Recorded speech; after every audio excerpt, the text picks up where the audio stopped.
সালমান শাহ সবার একটা অংশ ছিল। আমরা চাইলেও তাকে অস্বীকার করতে পারবো না। আমি ধরেন সালমান ভক্ত হিসেবে এবং বাংলাদেশের একজন নাগরিক হিসেবে অ্যাজ এ হিউম্যান আমি বলবো অবশ্যই প্রত্যেকটা অন্যায়কারী বা অন্যায় যে করে, অন্যায় যে সহ্য করে বা অন্যায় যে চাপা দেওয়ার চেষ্টা করে সবার বিচার হওয়া উচিত। ইভেন তো আমি যদি অন্যায় করি আমাকে নিয়েও বিচার করে দেন। দেখুন এই জায়গাটাতে আমি বলবো যে সালমান ভক্ত হিসেবে না, অ্যাজ এ হিউম্যান আপনি যদি দেখেন তাহলে প্রত্যেকটা মানুষই তার সাথে অন্যায় যেটা ঘটে তার বিচার পাওয়ার রাইটসটা তার কিন্তু আছে।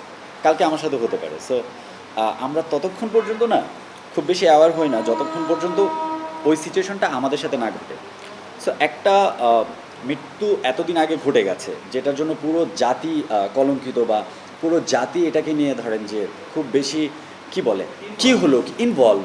কারণ সালমান শাহ সবার একটা অংশ ছিল, আমাদের একটা অংশ ছিল। আমরা চাইলেও তাকে অস্বীকার করতে পারবো না। তার মতো একটা পার্সোনালিটি, তার মতো একটা হিরো আইকন, কেন তার ওই কি বলে জাস্টিসটা পেতে এতদিন সময় লাগবে।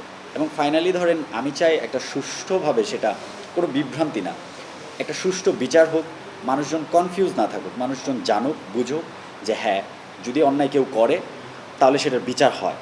এবং আমাদের দেশে বিচার না হওয়ার যে ব্যাপারটা বা বিচারহীনতার ব্যাপারটা কিন্তু আমাদেরকে খুব ভাবায়। সামটাইমস আমরা যখন দেশের বাইরে মুভ করার চেষ্টা করি আমাদের মাথায় কিন্তু এটাই আসে যে ইনসিকিউরিটিস থাকে, যে এই দেশে কেউ নিরাপদ না। কেন হবে না? আমাদের দেশে কি কোনো গভর্নমেন্ট নাই? আমরা কি পরাধীন? আমরা তো কত বছর, 50 বছরের উপর হয়েছে আমরা দেশ স্বাধীন করছি। হ্যাঁ, আমরা একটা সার্বভৌমত্ব রাষ্ট্র। তাহলে আমরা নিজেদেরকে কেন একটা ডিসিপ্লিনের মধ্যে আনতে পারবো না? নিজেদের কেন অন্যায়ের প্রতিবাদ করতে পারবো না? বিচার হবে না?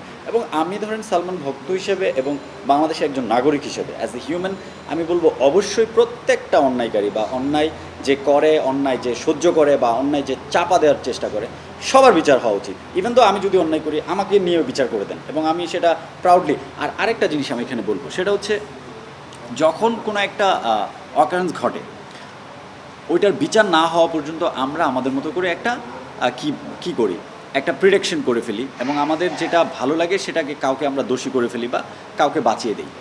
বাট যখন সেটার বিচার হয় সেটা নিয়ে আর কোনো কথা হয় না। সেটা ধরেন সাপোজ একটা রেপ হলো বা একটা ছোটো বাচ্চাকে দর্শন করা হলো, তখন দর্শনটা যেভাবে আমরা শুনি যে হয়েছে একটা, কিন্তু ওইটার বিচারটা নিয়ে কেন সবাই কথা বলে না?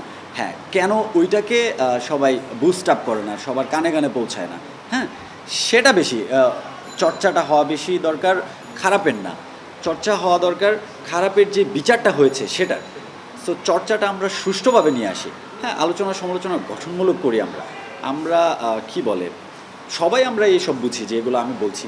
সো একটু সচেতন হই এবং আমি কারোর সাথে অন্যায় করব না এবং আমার সাথে যেন অন্যায় না হয়। That's it.